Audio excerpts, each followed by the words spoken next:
I realized I didn't look at the camera once. Okay, It's great. fine. No, we were just chatting. People really like the informal, let's just have some nerd chat. Yes. Thank you so much. Awesome. So, hi, it's Aja, and we're here at Google I/O, and I'm talking to developers about amazing things that they've built using Google technology. Noble, do you want to tell us about yourself a little bit? I'm Noble Ackerson. I'm a Senior Director for AI Solutions and Agents at a company called Leidos. And I'm also an AI GDE. Awesome. So do you have a project that you built recently that you can tell us about? Kind of give people an idea of what they could build with AI. Yeah, so I think personally, from my bias standpoint, the coolest project that I could think of, because it brought three separate things that I love. One, I love my daughter, and she loves warrior cats. Okay. My daughter, quick story, my daughter lost her skateboard down a manhole, like a storm drain. Yeah. And we went down, we did the whole dance down the manhole cover. She loves warrior cats, so she assumes there's a colony of cats under there, and always asks, what's under the street, okay? So that's the first part that came together. It's like, what can I do to keep this energy going, this curiosity going, like what's under the street? Because I'm always having to look, what does this little red painting or blue painting on the floor look like, these AWS codes look like. So that's the first love. The second love is XR, or extended reality. I used to be before becoming a GDE, I was a product GDE, and I would evangelize AR Core, which is one of the SDKs that Google lets out for augmented reality and virtual reality solutions. So that's the second piece.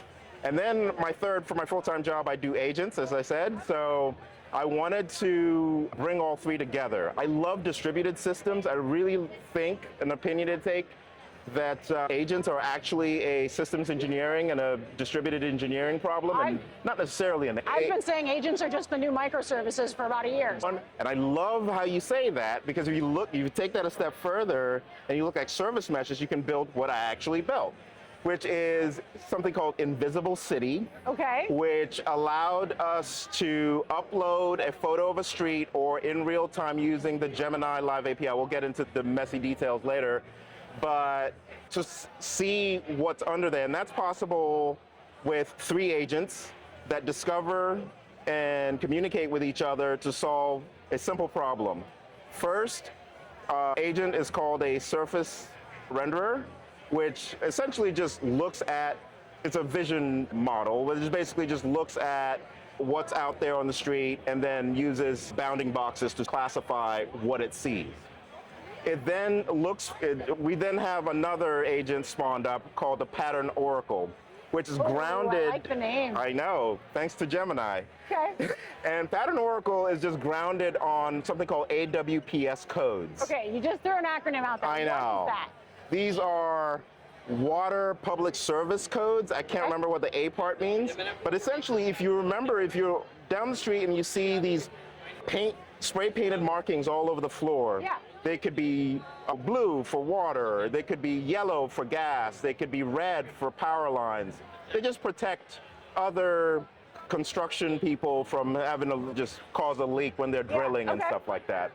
Well, we take that, we also take the dimensions of what a manhole cover is, and then and that's going to make sense here in a second. We also look at fire hydrants and hydrant looks like. So that's a pattern oracle. It's just grounded on facts around construction and the like. And of course, there's a third agent called a depth renderer. And I'll tie this all together. The depth renderer is a nano banana agent. So it's an image, Gemini Flash image model that basically takes the inputs of the previous two models and then imagines what's underneath. So it renders three ways. It can either give you a transparent mode, which basically puts glass on top of the street. So it's like all of a sudden the street is glass and you can see what's underneath? What's underneath, isn't that cool? That's so cool. There's an X-ray vision model, which isn't that cool, but it gives you like it's non-deterministic and it's not really prompted right. So it sometimes gives you an X-ray, sometimes it gives you like a futuristic, like futuristic kind of thing. And then, of course, my favorite is the Cutaway model, which basically just slices, and that's why we called it depth renderer, because it basically just gives you a look at what's underneath. And just for good measure, every now and again, we might throw in a rendered image of a cat, but that's random. A kitten, a family of kittens, or random. And again, that's how everything came together because my daughter is a Warrior Cats fan. Okay. And she's very concerned about the well-being of cats living in sewers for some reason. Okay. And so we're able to bring agent-to-agent communication and how to evangelize what's possible with agents discovering and communicating with each other. We're able to show the power of Agent Development Kit.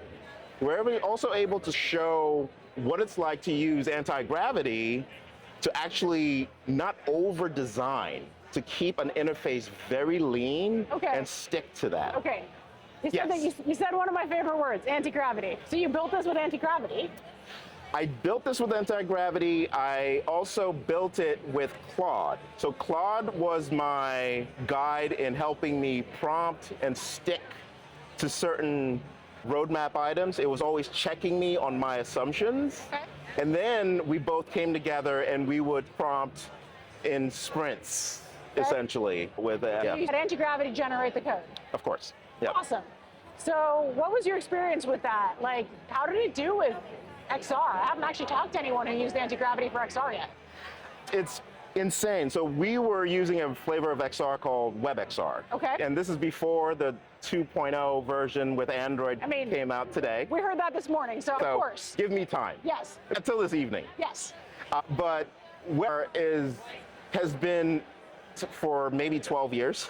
It is not quite there, but I'm very XR-pilled. Okay. Because the discovery issues with getting people to try your wares are, at least right now, easier with the web. Okay. And XR experiences are novel. So yes, I built the WebXR experience with anti-gravity.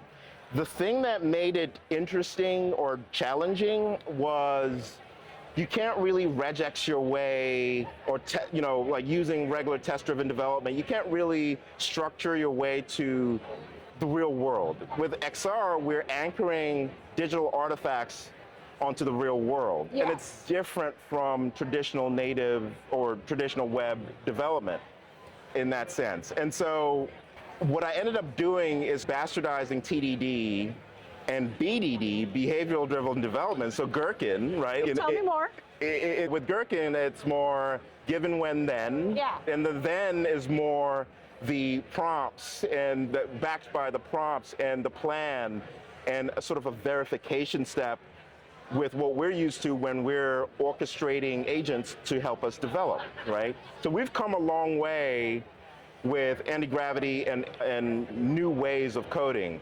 There are 3 modes. There is the artisan coding, is what I call it, which I tend to do just to keep my mind sharp. I was writing Lisp this morning, so yeah. Lisp, oh my God, that takes me way back. Don't judge me. No, respect. So there's artisan coding, there is vibe coding, there's the YOLO coding, which serves a purpose. I used to be product for years. And so now there's no such thing as a PRD, or it's just show me what you're trying to say. Show me the code. And vibe coding is great for that. Great. And of course now there's orchestrating agents, right? And agent-driven development, or whatever you want to call.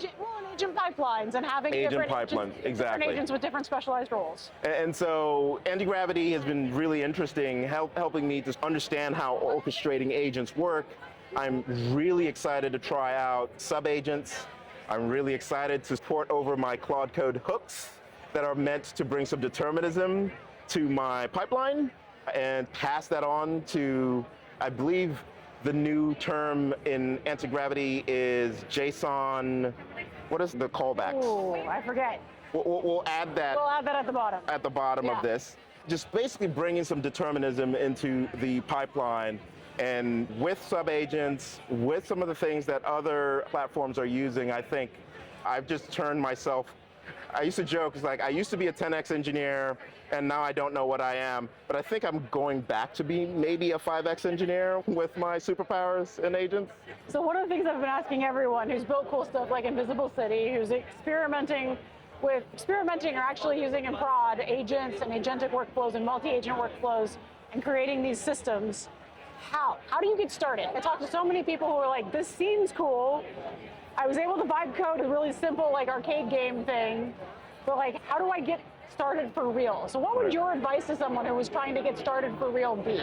I started with 3 modes, just during this last turn, 3 modes of development. You can go the artisan way, you can go the vibe coding way, and you can go the engineering way. There's this Japanese saying, or maybe Korean, forgive me, it's called Shu-Ha-Ri. Okay. First, you master the art. First you try it, then you master it, and then you remix. Okay. Okay?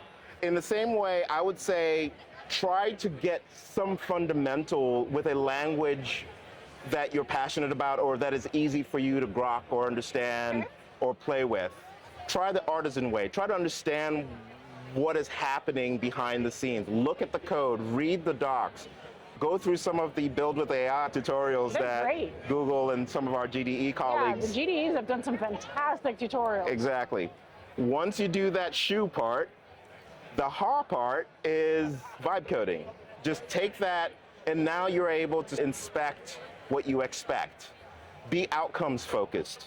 Agents and AI generally are or agents generally for coding are very tuned to helping you reach your outcomes. So if you're looking at outputs and you're feeding it bad inputs because you're only looking at outputs, you're almost doing yourself a disservice. Start at the end, work your way back. And sometimes it's useful to start, even if you're vibe coding, to start at the end with a real problem that you're having, your community's having, an open source problem that has gone untouched for years. Try to solve it for you, your community, and then work your way back to the tech. And that's where the second mode with vibe coding is so powerful. And then, of course, you don't have to do this in sequence or parallel. Try structure, try spec-driven development. There are lots of tools. Antigravity has primitives to help you plan what you're trying to do, and then scrutinize, actually read it. Yeah, just keep hitting proceed. Exactly, actually read the plan. Use the AI as your sparring partner and not just the thing that you agree with, right?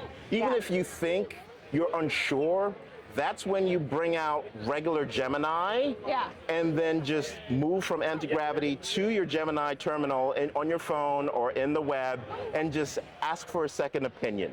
Yeah. One of the tricks I love is that you can ask Gemini to give a second opinion on Gemini, and it's real good at that. Exactly. Real good at that. Well, that's actually a really interesting approach. I haven't heard a lot of folks recommending that folks actually start a little bit with the code and get familiar with the primitives of computer science before they get too far into the vibe coding path. And that's a unique perspective, and I can understand why that probably works really well for people. Well, I wanted to thank you for your time today. Thank you for joining me in a very busy I.O. If people want to check out Invisible City, is it up anywhere where they can find it? It's up on GitHub, and I'll provide the link to that, probably showing up at the bottom, or it's in the description. I also have the URL that I'll also share. You can sort of take it for a spin on your phone and give me feedback. Run it to its limits and tell me where I can improve. It's on GitHub, so please contribute to it as well. Pull request welcome. Well, Pull request welcome, yes. Thank you so much for your time today, Noble. It was lovely to chat. Thank you. Cheers.